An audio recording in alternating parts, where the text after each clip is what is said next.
ചരിത്രം തിരുത്തി കുറിക്കുന്ന ഒരു നിമിഷത്തിനാണ് ഇന്ന് ലോകം സാക്ഷ്യം വഹിക്കുന്നത്. കഴിഞ്ഞ കുറെ നാളുകളായിട്ട്, ദശകങ്ങളായിട്ട് പശ്ചിമേഷ്യ വിറപ്പിച്ചു നിർത്തിയ ഇറാന്റെ ആ ഇരുമ്പ് മറകൾ തകരുകയാണ്.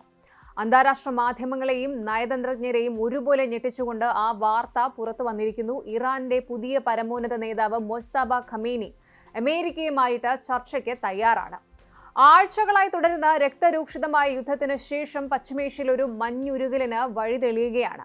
മുൻ നേതാവ് ആയത്തുള്ള അലി ഖമേനിയുടെ മരണത്തിന് ശേഷം അധികാരം ഏറ്റെടുത്ത മൊജ്തബ പിതാവിന്റെ തീവ്ര നിലപാടുകൾ മാറ്റിവെച്ച് ഡൊണാൾഡ് ട്രംപിന് മുന്നിൽ ചർച്ചയുടെ വാതിൽ തുറന്നിരിക്കുകയാണ്. ഇതൊരു സാധാരണ വാർത്തയല്ല. ലോകത്തിലെ എണ്ണ വ്യാപാരത്തിന്റെ 1/5 കടന്നു പോകുന്ന ഹോർമുസ് കടലിടുക്കിന്റെ ഭാവി നിശ്ചയിക്കുന്ന നീക്കമാണ് ഇത്.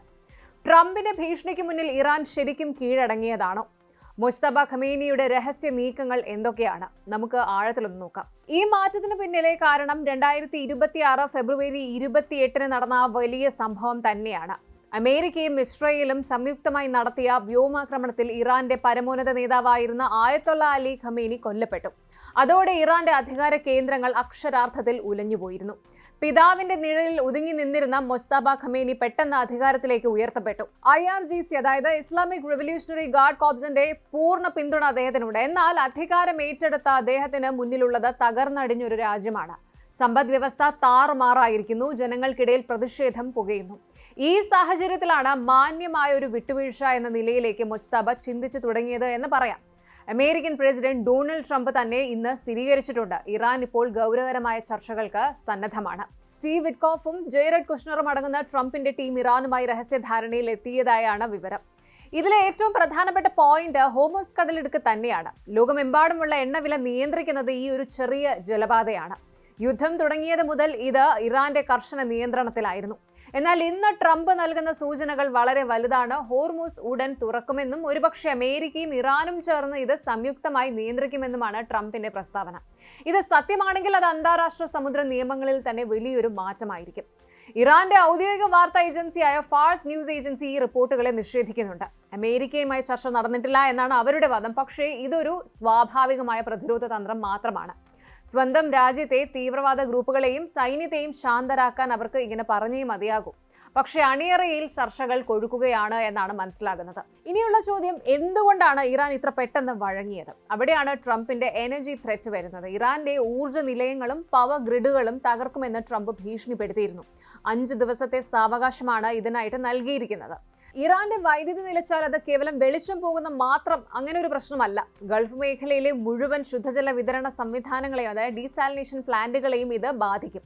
ജനങ്ങൾ കുടിവെള്ളം കിട്ടാതെ വലയുന്ന ഒരു സാഹചര്യം വന്നാൽ ഇറാനിൽ ആഭ്യന്തര കലാപം പൊട്ടിപ്പുറപ്പെടും. യുദ്ധത്തിലൂടെ അധികാരം നഷ്ടപ്പെടുന്നതിനേക്കാൾ നല്ലത് ട്രംപുമായി ഒരു കരാറിൽ എത്തുകയാണ് എന്ന് മൊജ്തബ ഖമേനി തിരിച്ചറിഞ്ഞു. അമേരിക്കയെ സംബന്ധിച്ചിടത്തോളം ഇറാനിലെ ഭരണമാറ്റം എന്നതിനേക്കാൾ അവരുടെ ലക്ഷ്യം ഇറാന്റെ നിലപാടുകളിലെ മാറ്റമാണ്. എണ്ണ വിതരണം തടസ്സമില്ലാതെ നടക്കുക, ആണവ പദ്ധതിയേക്കാൾ ഉപരി മേഖലയിൽ സമാധാനം ഉറപ്പാക്കുക. ഇതാണ് വാഷിംഗ്ടൺ ഇപ്പോൾ ലക്ഷ്യമിടുന്നത്. ഇനി നമുക്ക് മൊജ്തബ ഖമേനിയെ കുറിച്ചൊന്ന് നോക്കാം. തീവ്ര നിലപാടുകാരനായി അറിയപ്പെട്ടിരുന്ന അദ്ദേഹം ഇപ്പോൾ ഒരു പ്രായോഗികവാദിയായി മാറുകയാണ്. ഇറാന്റെ ചരിത്രത്തിലെ തന്നെ ഏറ്റവും നിർണായകമായ 5 ദിവസങ്ങളിലൂടെയാണ് നമ്മൾ കടന്നു പോകുന്നത്. IRGCയിലെ ഒരു വിഭാഗത്തിന് ഈ ഒരു വിട്ടുവീഴ്ചയോട് കടുത്ത എതിർപ്പുണ്ട്. ഇത് മൊജ്തബയുടെ അധികാരത്തെ ദൃഢപ്പെടുത്തുമോ അതോ ഒരു സൈനിക അട്ടിമറിക്ക് കാരണമാകുമോ എന്ന് കണ്ടറിയണം. എങ്കിലും യുദ്ധം തുടങ്ങി ഏതാനും ആഴ്ചകൾക്കുള്ളിൽ തന്നെ 2000-ലധികം ആളുകൾ കൊല്ലപ്പെട്ടത് ഇറാന്റെ ഭരണകൂടത്തെ ചിന്തിപ്പിച്ചിട്ടുണ്ട്.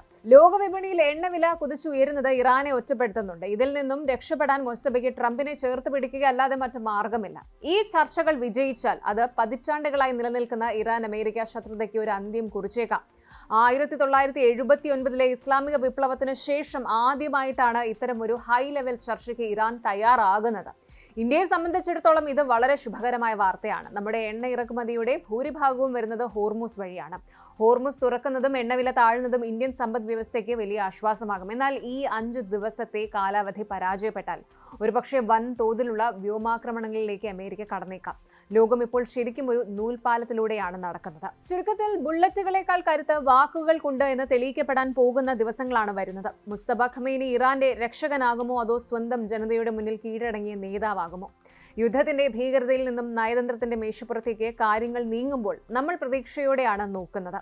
പശ്ചിമേഷ്യയിൽ സമാധാനത്തിന്റെ ഒരു പുതിയ അധ്യായം കുറിക്കപ്പെടുമോ എന്ന് വരും ദിവസങ്ങളിൽ വ്യക്തമാകും.